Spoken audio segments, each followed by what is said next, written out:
Today, the question is, should America return to traditional gender roles? Now, gender roles are a collection of behaviors that we expect men and women to adhere to in order to be the ideal man or woman. Although gender roles have changed and adapted throughout history, some roles have outlived others. This includes women being polite, accommodating, nurturing, and men being aggressive, stoic, and dominant. These are considered more traditional gender roles. And just to be clear, gender roles by themselves are not always bad, but the enforcement of them almost always is. Obviously, gender roles aren't enforced by law, but they are enforced socially. This includes stigma around men who show their emotions and stay at home with the kids, and shaming women who enter the workforce or prioritize career instead of starting a family. Traditionalists will often claim that women are naturally more nurturing and men are naturally protective providers.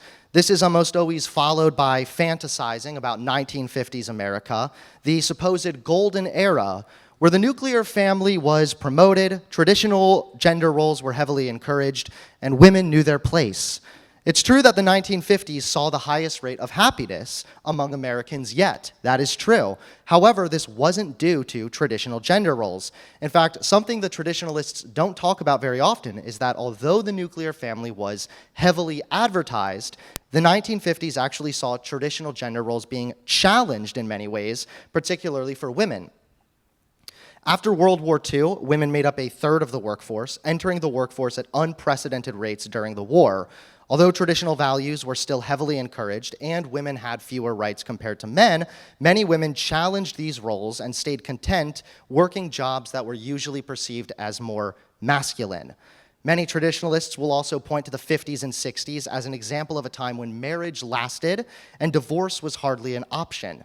Again, it's true that the 50s saw an all-time high when it came to marriage rates, but you have to ask yourself, at what cost? Because this time also included less autonomy for women, divorce was rare, but spousal abuse was common, with domestic abuse not even being considered a legal matter, but a family issue. That's right, domestic abuse was not a legal matter, law enforcement didn't even get involved most of the time, and domestic abuse wasn't formally criminalized nationally until 1994. Now, thankfully, we've come a long way, and gender roles have certainly become looser, but these traditional gender roles are still encouraged in many ways, particularly when it comes to the modern nuclear family. Women are still generally seen as the caretakers, and men are usually expected to be the breadwinner. This arrangement works well for millions of couples in America. I have no problem with a stay-at-home mom and a working father. The problem arises, again, when these roles are enforced by shaming those who deviate from these gender expectations. The father absolutely should provide for his family, but what is provision? Provision is not limited to financial provision. If a father is better equipped to stay at home with the kids and the mother is better suited to be the breadwinner, why is this a problem? They should both be providing. Even if this kind of arrangement works better for some family units, stay-at-home dads still face shaming and stigma surrounding their masculinity. A 2013 Pew Research Center survey found that while 51% of Americans think a child is better off with a mother at home than in the workplace, only 8% say the child would be better off with a stay-at-home father.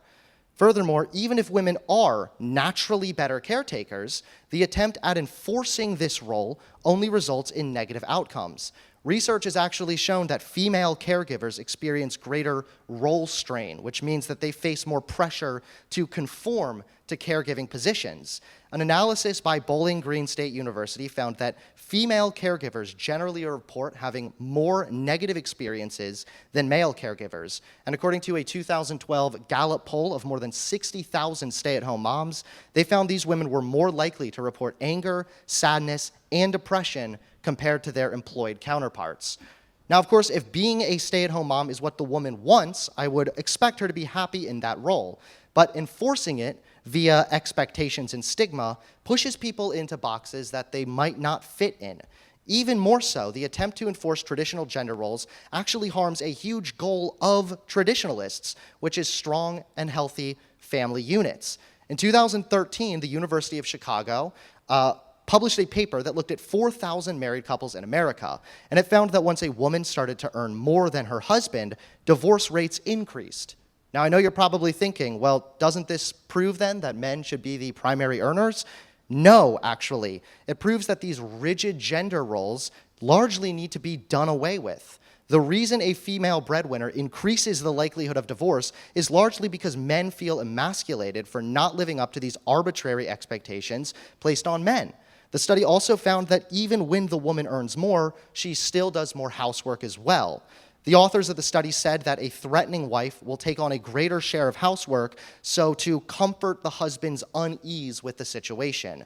If the woman is successful and is able to earn more, this shouldn't cause unease. The end goal should be a happy, healthy, stable family unit. Even more so, according to a study published in Sage Journals, using data for married and cohabitating heterosexual couples in 29 countries from 2004 to 2014, their results provide robust evidence that male breadwinner norms are a key driver of the association between men's unemployment and risk of separation.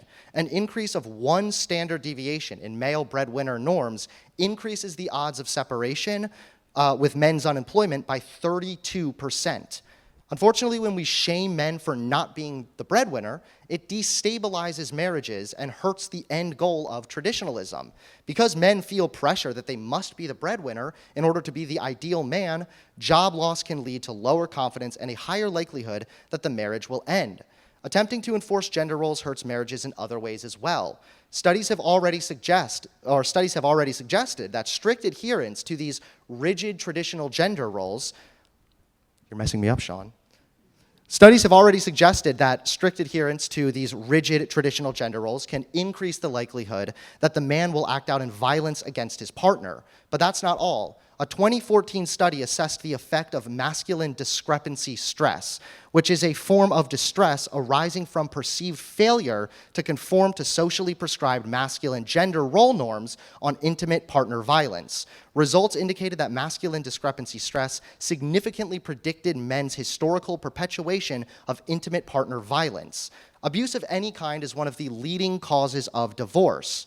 The more you shame men for failing to live up to your preferred gender roles, the more likely it is that that man will harm his marriage and harm his partner and destroy his marriage. And none of that is very traditional. Gendered expectations that men should be stoic, viewing emotions as a sign of weakness, is incredibly detrimental to men's own mental well-being. There have been many times throughout history when crying was specifically perceived as masculine.